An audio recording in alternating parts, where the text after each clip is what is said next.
bibigyan ko kayo ng idea para sa mga sound setup ninyo sa inyong mga simbahan. Ano? So kasi kung yan ay mga matatagal ng simbahan yan, malamang yan may mga nung araw na ginawa yung simbahan na yan, meron na talaga silang hinair or meron talaga silang kinuha para sa surround audio nila, no? Para sa pare, para sa commentator, meron na talaga yan. No? Pero kung kagaya natin na may mga core group or may mga prayer meeting kayong ginaganap, may mga prex, mga seminar, o kung ano pa man seminar yan, mga Life in the Spirit seminar, ME, no, El Shaddai, or kung ano pa man ang ganap ninyo sa inyong mga simbahan, no. So ganito po yan. Unang-una, ito'y idea lamang po, no. So unang-una, mahalaga po, meron kayong audio mixer. So, mga ilang channel ba, Johnny Luha? Mas maganda po kung mas maraming channel na. Mga 12 channel or 16 channel. Abay, bakit ka mo? No? So, kasi may mga core group, may mga choir, may mga minsan pa nga, may mga full band pa yan eh. May mga gitara, keyboard, e-drums. Minsan may drum set pa yan, may bass guitar pa yan. No? May mga singer, may mga choir, gusto may mga mic. No? Kaya kailangan natin ng mas maraming audio input. So, halimbawa, wireless mic, mga microphone, no? Kailangan natin 16 channel. Pwede po yan na powered. So, decision po ninyo yan kung gusto nyong powered yung inyong audio mixer or powered yung inyong mga yung inyong mga speaker. Pwede po yun. Powered speaker or powered audio mixer. Pwede naman passive, no? Pag sinabi kasing passive, di ba, nangangailangan po yan ng amplifier. Depende po sa decision po ninyo. Okay, ganito yan. Kung merong mga setup kayo na may gitara kayo, electric guitar, acoustic guitar man yan, bass guitar, or e-drums, keyboard, no? Mas maganda po ang mga bass guitar, meron po talaga silang bass amplifier. Okay? Ang guitar, Johnny Luha, dapat po meron pong guitar amplifier. Dapat talaga nakabukod yan. Hiwa-hiwalay sila. Keyboard, dapat meron pong keyboard amplifier. Okay? So, kung may electric guitar, dapat meron pong guitar amplifier. Kanya-kanya po sila. Okay? So, Johnny Luha, gusto naming mag-connect sa aming mga audio mixer, 16 channel eh. Andun yung gitara, keyboard, e-drums, bass, electric guitar, microphone. Gusto namin dun lahat nakakonect or naka-house or naka-line in lahat ang aming mga instrumental or music instrumental, no? Pwede naman po. Pero sisiguraduhin po ninyo na kaya po ng audio mixer po ninyo yung wattage or kaya po ng ating mga amplifier na gagamitin at speaker, lahat po ng i-connect ninyo. So para kayong nagla-live band, no? So kung naka-direct kayo doon sa inyong mga audio mixer ng gitara, keyboard, no? Bass guitar. So dapat po gumamit po kayo ng mga DI box. Napakahalaga po ng DI box. Sa susunod ko na po i-discuss yung DI box na yan para hindi po sobrang haba ng video, no? So ganito po yan, ano? Kung doon kayo nagda-direct mismo sa audio mixer ninyo, DI box, ha, huwag niyo kakalimutan para sa bass, gitara, electric guitar, acoustic guitar, no? Ngayon, kung meron kayong individual or hiwa-hiwalay po na amplifier para sa mga instrument ninyo, kahit hindi nyo na kailangan ng DI box. Kasi kung halimbawa electric guitar tapos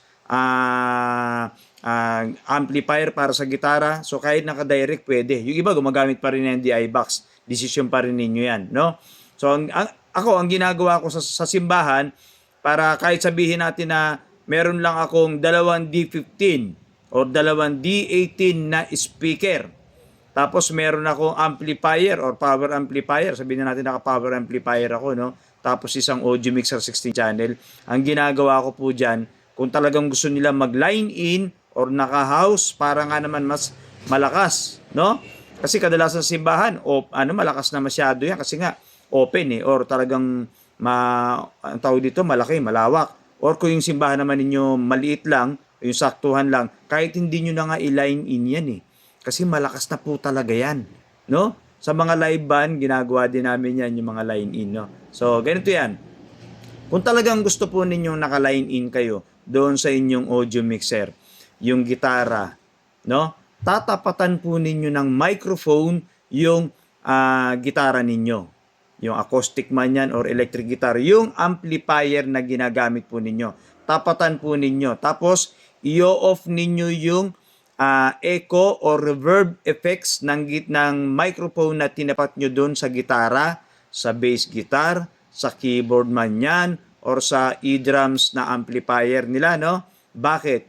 Kasi kapag nag-on kayo ng microphone ng mga choir or core group ninyo, madadamay po yun kapag hindi nyo in-off. Magkakaroon din po ng reverb or echo yung gitara, no? Kasi naka-microphone input yun. So kung napapansin niyo sa iba, di ba, nakalawit lang yun sa mga amplifier.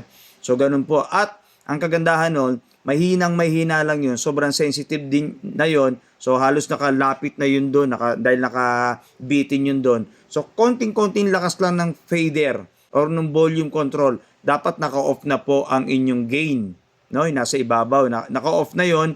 So kung talagang kinakailangan taasan, saka nyo lang gagalawin 'yon. No, ganun po ang tamang setup. Ang bass, mid, high, balance nasa 0 dB, nasa gitna lang po dapat, no?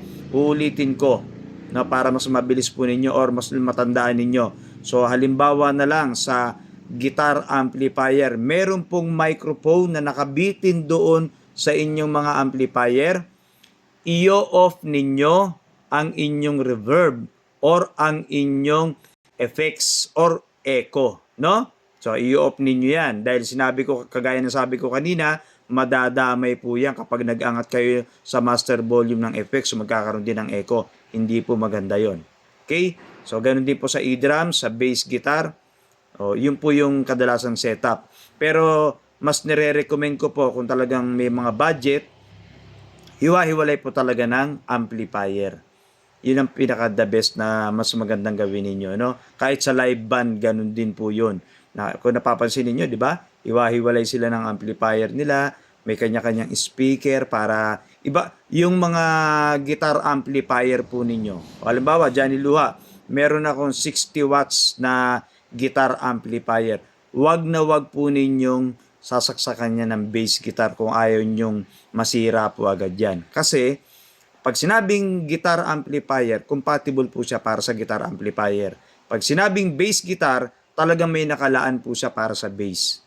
No? Ganon din sa keyboard. No? Yung e-drums naman, so pwede na po ninyong i-connect yan sa mga amplifier natin. Nakahiwalay, kahit integrated yan. Tapos solo lang po niya. Okay? Ganun po yon. Hiwa-hiwalay para hindi po gumagaralgal, hindi po nababasag agad, hindi nasisira agad, at hindi po nasasayang ang pera ninyo. So nakikita nyo naman sa mga event ko, sa mga setup ko, no? Hiwa-hiwalay po yan. Nakahiwa-hiwalay sila ng amplifier. Kung gusto nyo talagang mag-connect sa audio mixer ninyo 16 channel, gumamit kayo ng DI box. Ganyan po yan. At ang technique po dyan, lahat naka 0 dB, mula sa volume na yan, mula sa master volume, 0 dB, bago kayo mag-connect ng microphone or mga sa mga audio mixer ninyo ng inyong mga ginagamit na instrumental audio or yung ating mga music instrumental, di ba? Dapat po lagi munang naka-off po muna ang gain. Ang gain po ay gagalawin nyo lamang kung kinakailangan, ha? Ganun po yon. So, actual, Johnny Luha, kung papansin niyo kung pupunta kayo sa profile ko, marami akong actual at gagawan ko pa uli yan ng tutorial. Actual ko pong ipapakita sa inyo. So, para meron din po kayong idea at ma-update yung ating video. Actually, marami na akong ginawa niyan. Paulit-ulit na nga lang para lagi nyo napapanood at kayo po ay natututo. Sa mga next discussion natin, DI box naman tayo at live band setup naman tayo. Yun po ang ituturo ko sa inyo, pati yung mga monitor na gagamitin natin. Okay? Johnny Luha po ito.